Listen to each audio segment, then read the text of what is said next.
옛날 고을의 명문가였던 김진산의 막내딸이 있었습니다. 그녀는 아버지가 정해준 대로 옆 고을 이대감네 장남에게 시집을 갔죠. 하지만 그녀가 시집 간 지 얼마 되지 않아 갑자기 남편이 죽고 말았습니다. 며느리를 잘못 들여서 이 사단이 난 거이요. 사람을 잘못 들였어. 이대감네에선 막내딸이 원흉이라고 짝을 잘못 만나 자기 아들이 급사한 거라며 그녀를 친정으로 내쫓았습니다. 그리하여 막내딸은 시집간 지 한 달도 안 되어 친정으로 돌아왔습니다. 그녀는 남편의 죽음이 자신의 탓인 양 밤에는 눈물로 하얗게 지새웠고 낮에는 넋나간 사람처럼 하염없이 먼 산만 바라보며 앉아 있었죠. 김진사는 그러한 막내딸의 모습에 가슴이 아팠습니다. 제대로 된 가정을 이루지도 못하고 과부가 되어 죽을 때까지 혼자 살아야만 하는 딸의 팔자가 안타까웠습니다. 마음 같아서는 재혼시키고 싶었지만 유명한 사대부 집안에서 그리했다가는 종친 어르신들이 가만히 있으리 만무했기에 이러지도 저러지도 못하고 속만 썩히고 있었죠.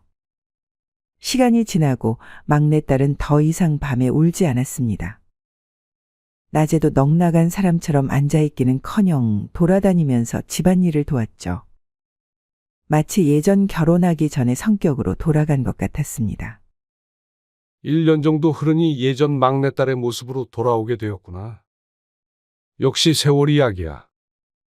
하지만 실상은 김진사가 생각한 것과는 달랐습니다. 그날 밤 웬 사내가 주위를 두리번거리더니 막내딸의 방으로 들어갔습니다. 아이고 아씨, 이리 매일 같이 불러내시면 큰일 나요. 아까 보니 행랑아범의 눈치가 심상치 않던데 이러다가 들키기라도 하면 소인은 저작거리에 거꾸로 매달려 맞아 죽습니다요. 그는 머슴살이를 하는 이서방이라는 사내였습니다. 이서방은 몸이 다부지고 얼굴이 잘생긴 20대 총각이어서 주위 여종과 마님들에게 은근히 인기가 많았죠. 그리하여 밤마다 이리저리 불려다니고는 했는데 막내딸이 온 이후로는 오직 그녀의 방만 왔다 갔다 할 뿐이었습니다. 낸들 모르겠느냐? 나 역시 들킬까봐 조마조마하다? 하지만 밤마다 외로워 미치겠는 걸 어찌 하겠느냐?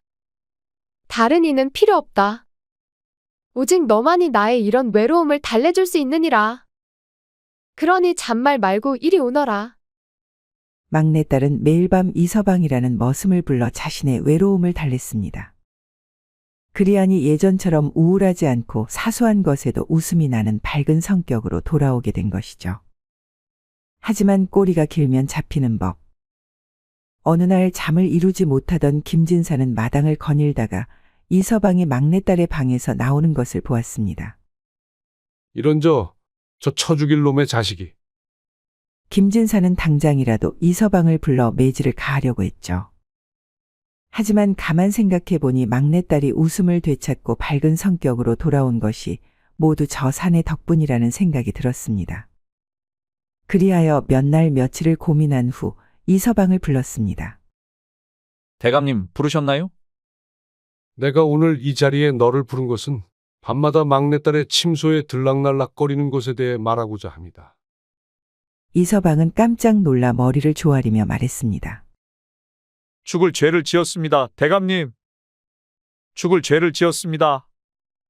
김진사는 고개를 숙이고는 벌벌 떨고 있는 이서방의 앞에 돈과 땅 문서를 들이밀고는 말을 이어나갔습니다. 내 그것을 벌하고자 너를 부른 것이 아니다. 여기 돈과 땅 문서가 있으니 오늘 밤 막내딸을 데리고 이 집을 나가거라. 그리한다면 내 너를 벌하지 않으리라. 끌려가서 죽을 줄 알았던 이서방은 막내딸을 데리고 가라는 대감의 지시에 여하니 벙벙했습니다. 하지만 돈과 땅 문서까지 내준 대감의 진심 어린 마음에 감사하다고 꼭 행복하게 해주겠다고 말한 뒤 방을 나왔습니다. 곧이어 대감은 행랑아범을 불러 사람만한 허수아비를 만들어 오라고 말했습니다. 그리고 머슴이 허수아비를 가져오자 딸의 옷을 입히고는 구석에 모셔놨죠. 먼동이 트자 김진사는 막내딸의 처소로 향했습니다.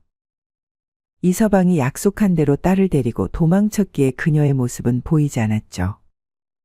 대감은 준비해 놓은 허수아비를 바닥에 뉘이고는 이불을 덮어 놓았습니다. 그리고 갑자기 딸의 이름을 부르며 대성통곡을 했죠.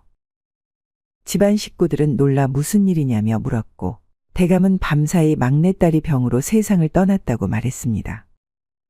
그 말을 들은 이들은 눈물을 흘리며 딸의 마지막 모습을 보러 방 안으로 들어가려 했습니다.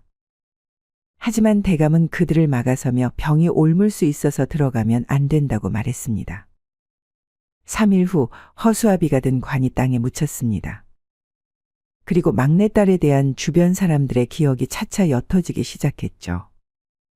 그리고 몇 년 지나지 않아 까맣게 잊어버렸습니다. 몇 년 후 김대감의 아들은 암행어사가 되어 여러 고을을 돌아다녔는데 그곳에서 누이를 닮은 어린 아이를 만났습니다. 신기한 마음의 아들은 아이에게 어디에 사는지 물었고 아이는 자신의 집으로 그를 데려갔죠.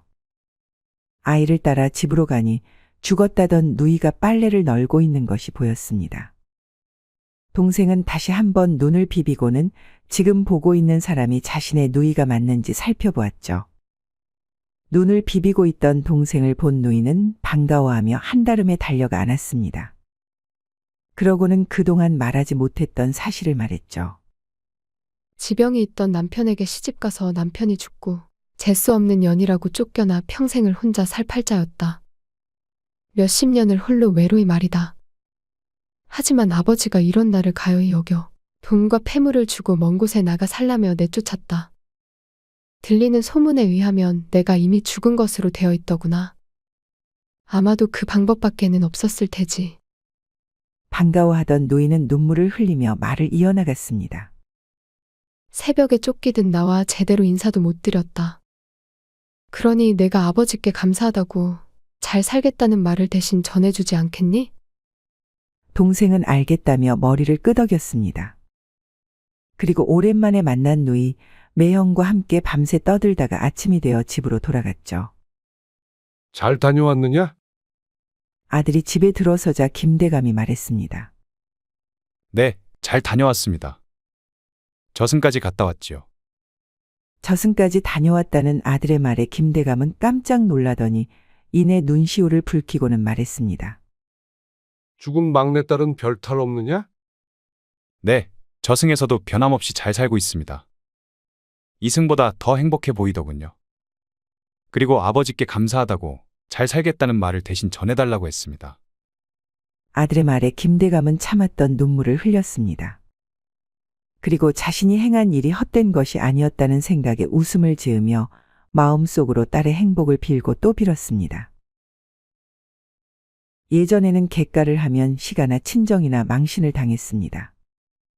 그래서 이 이야기에서 김대감은 평생 혼자 살 막내딸이 아까워 그녀를 죽은 것으로 하고 남몰래 시집을 보낸 것이었죠. 딸의 행복만을 바라는 아버지였기에 가능한 일 아니었나 싶습니다. 이상 야담설화였습니다. 구독과 좋아요는 사랑입니다. 감사합니다.